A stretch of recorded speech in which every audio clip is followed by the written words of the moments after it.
Hi friends, welcome to cine planet channel. So ఇందాకే girl friend movie and Jatadhara movie రెండు movie చూసి వచ్చాను. So ప్రస్తుతానికి గర్ల్ ఫ్రెండ్ మూవీ గురించి మాట్లాడుకుందాం. సో వీడియో ఎండ్లో జటాధర మూవీ యొక్క రివ్యూ కూడా పెడతాను. Please like and subscribe to channel. ఇప్పుడు గర్ల్ ఫ్రెండ్ మూవీలోకి వెళ్ళిపోదాం. So girl friend movie concept వచ్చేసి సింపుల్. రిలేషన్షిప్స్లో లేడీస్కి వాళ్ళ స్పేస్, వాళ్ళ ఫ్రీడమ్ అనేది జెంట్స్ ఇవ్వాలి అనేది కాన్సెప్ట్. ఓకే, సో కాన్సెప్ట్ పరంగా ఓకే, బట్ ఎగ్జిక్యూషన్ పరంగా నాకైతే నచ్చలేదు భయ్య. ఎందుకంటే స్పేస్ ఇవ్వాలి అనే క్యారెక్టర్స్ అనే ప్లాట్ తీసుకొని ప్రతి జెంట్ క్యారెక్టర్ అంటే ప్రతి మేల్ క్యారెక్టర్ కూడా వాళ్ళని ఇంకా అప్రెస్ చేయడానికే పుట్టినారు, వాళ్ళు ఇంకా తొక్కిపడేసేయడానికే పుట్టినారు, వాళ్ళకి అసలు ఇంకా కొంచెం కూడా అవతల పక్క వాళ్ళ ఫీలింగ్స్ గురించి ఇదే ఉండదు అనేలాగా రాసుకోవడం నాకైతే నచ్చలేదు.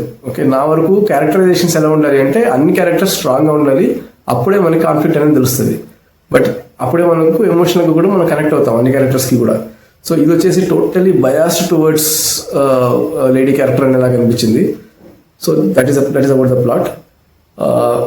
పర్ఫార్మెన్సెస్ పరంగా వచ్చేస్తే రష్మిక గారి బెస్ట్ పర్ఫార్మెన్స్ అని అందరూ అంటున్నారు. నాకైతే అసలు నచ్చలేదు. Forget about best performance.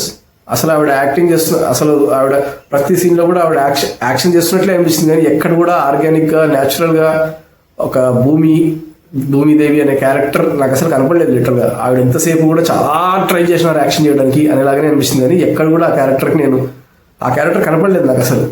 Okay, Dixit గారి పర్ఫార్మెన్స్, ఆయనకు రాసిన క్యారెక్టర్ గురించి ఆయన పర్ఫార్మెన్స్ ఓకే.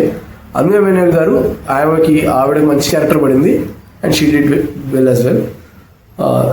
నాకు అన్నిటికన్నా ఫ్రస్ట్రేటింగ్ ఏంటంటే రోహిణి గారి క్యారెక్టర్. సో నా వరకు రోహిణి గారు వచ్చేసేసి one of the best female character artist ఇప్పుడున్న జనరేషన్లో. ఆవిడకి రాసిన క్యారెక్టర్ అండ్ ఆవిడ చేసిన యాక్షన్ వచ్చేసేసి ఇంటర్వ్యూల ముందు వస్తారు, నాకైతే ఇరిటేటింగ్ అనిపించింది. ఇరిటేటింగ్ గారే ఏంట్రా ఈవిడతో కూడా ఇట్లాంటి క్యారెక్టర్ అనిపించినారు ఇలాగ అనిపించింది. అండ్ రావు రమేష్ గారి క్యారెక్టర్ కూడా అలాగే రాసినారు. ఒక ఫాదర్ క్యారెక్టర్లో అంత మరీ బిలో ద బెల్ట్ డైలాగ్స్ రాయాల్సిన అవసరం ఆయనకి, అంటే అట్లాంటి డైలాగ్స్ ఆ క్యారెక్టర్కి రాయాల్సిన అవసరం ఎందుకుందో నాకు అర్థం కాలేదు. You can elevate ladies character but not at the expense of every other character in the movie. Okay, ప్రతి క్యారెక్టర్ కూడా తొక్కుతున్నారు లేడీస్ని అని ఇలాగనే అనిపిస్తుంది, కానీ ఎక్కడ కూడా నాకైతే కనెక్షనే కుదరలేదు సినిమాలో. ఓకే, పాజిటివ్స్ విషయానికి వస్తే సాంగ్స్ చాలా బాగున్నాయి. అట్లీస్ట్ ఫస్ట్ హాఫ్లో వచ్చే సాంగ్స్ అనేవి చాలా బాగున్నాయి. బీజిఎం చాలా బాగుంది. పాటల లిరిక్స్ చాలా బాగున్నాయి. టు అన్ ఎక్స్టెంట్ క్లైమాక్స్లో వచ్చే స్మాల్ బిట్ అది కూడా ఒక పర్వాలేదు సినిమాకి. బట్ అంతకుమించి సినిమాలో ఏమీ లేదు.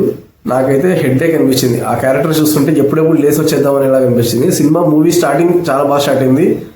ఓకే, లవ్ స్టోరీ ఏందో నడుస్తుంది అనేలాగా అనిపించింది. ఇంటర్వ్యూ దగ్గరకు వచ్చేసేసి ఇక్కడ ఉన్నది ఇలాగా డిసెండ్ అయిపోయింది, కిందికి వచ్చింది. పోస్ట్ ఇంటర్వ్యూల్ వచ్చేసి కంప్లీట్గా డౌన్ అయిపోయింది. నాకు పోస్ట్ ఇంటర్వ్యూ సినిమా ఏమైనా లేస్తుందేమో అనే హోప్తో కూర్చున్నాను, కానీ సినిమా పోస్ట్ ఇంటర్వ్యూల్ వచ్చేసి ఇంకా కిందికి పడిపోవడం స్టార్ట్ అయిపోయింది. In fact post interview cinema start అయిన 5-10 minutes నాకు అర్థమైపోయింది సినిమా ఎక్కడ పోతుంది అనేది. అండ్ కంప్లీట్ ల్యాగ్, చాలా స్లోగా నడుస్తుంటుంది, చాలా బోరింగ్గా నడుస్తుంటుంది. అసలు నాకైతే కనెక్ట్ అవ్వలేదు భయ సినిమా. అది ఏమో మరి, I didn't like the movie. నాకైతే కంప్లీట్గా it was a put off complete. And moreover that is on the acting part. Second part వచ్చేసి వాళ్ళు చెప్పుకునే డబ్బింగ్, మోస్ట్లీ అందరూ కూడా వాళ్ళ డబ్బింగ్ వాళ్ళే చెప్పుకున్నట్టున్నారు. అండ్ వాళ్ళు మాట్లాడుతుంటే నాకు తెలుగులో మాట్లాడుతున్నట్టు అనిపించలేదు. లిటరల్గా అంటే తెలుగు లాంగ్వేజ్ మాట్లాడుతున్నట్టు నాకైతే అనిపించలేదు. వాళ్ళు వచ్చేసి ఏదో వేరే లాంగ్వేజ్ వాళ్ళు తెలుగు మాట్లాడుతున్నట్లే ఉంది. అంటే వాళ్ళ డిక్షన్, వాళ్ళు చెప్పే డైలాగ్స్ అంటే ఫస్ట్ ఆఫ్ ఆల్ ఆ క్యారెక్టరైజేషన్సే ఆర్టిఫిషియల్గా ఉన్నాయి. ఆన్ టాప్ ఆఫ్ ఇట్ వాళ్ళకి రాసిన డైలాగ్స్, వాళ్ళతో చెప్పించిన డైలాగ్స్ కూడా ఎక్కడ కూడా మనల్ని ఆ క్యారెక్టర్స్ తోటి ఐడెంటిఫై అయిపోయి ఆ క్యారెక్టర్స్ తోటి ఒక ఎమోషనల్ కనెక్ట్ బిల్డ్ అయ్యే ఛాన్స్ ఇవ్వకుండా కంప్లీట్గా వాళ్ళ డైలాగ్స్ కూడా అసలు అంటే తెలుగులో మాట్లాడుతున్నట్టే అనిపించకపోవడం అనేది సంథింగ్ వాళ్ళు ఏమో చూసుకోవాల్సింది. ఓవరాల్ సినిమా అయితే నాకు కాన్సెప్ట్ ఏమో వాళ్ళు ఏమో on paper it would have been okay, but నాకైతే లేడీ క్యారెక్టర్ని ఎలివేట్ చేయాలి అనే దానికన్నా కూడా జెంట్స్ మీద హేట్రెడ్గా అనిపించింది నాకైతే కంప్లీట్గా సినిమాలో. So I literally didn't like it. నాకైతే హెడ్ఏక్ వచ్చింది సినిమా చూసి. ఇంకా మీ ఇష్టం, మీరు వెళ్ళాలనుకుంటే మీరు వెళ్ళండి. అండ్ రష్మిక గారి ఫ్యాన్స్ అందరికి కూడా మేబీ వాళ్ళకేమో అది సూపర్ పర్ఫార్మెన్స్ అనిపిస్తుందేమో, కానీ నాకైతే నాకు అసలు ఎక్కలేదు. ఓకే, అసలు ఫస్ట్ సీన్ నుంచి లాస్ట్ సీన్ కూడా ఆవిడ ఏదో యాక్షన్ చేస్తున్నట్లే అనిపించింది, కానీ ఎక్కడ కూడా భూమిదేవి అనే క్యారెక్టర్ తోటి నేను ఐడెంటిఫై కాలేదు.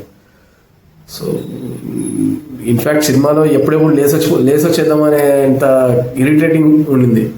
అండ్ కొన్ని డైలాగ్స్ అయితే ఫాదర్ క్యారెక్టర్ తోటి అంత బిలో ద బెల్ట్ డైలాగ్స్ చెప్పించాల్సిన అవసరం ఏమో. I literally felt movie was నాకు వేస్ట్ ఆఫ్ టైం అనిపించింది నాకైతే. సారీ, బట్ ఇది నా పర్సనల్ ఒపీనియన్. నాకైతే సినిమా ఏం నచ్చలేదు. You watch it at your own risk అంతే. సో ఛానల్ రీసెంట్గా స్టార్ట్ చేసినాము, మీ సపోర్ట్ డెఫినెట్గా కావాలి. Please like and subscribe. Thank you.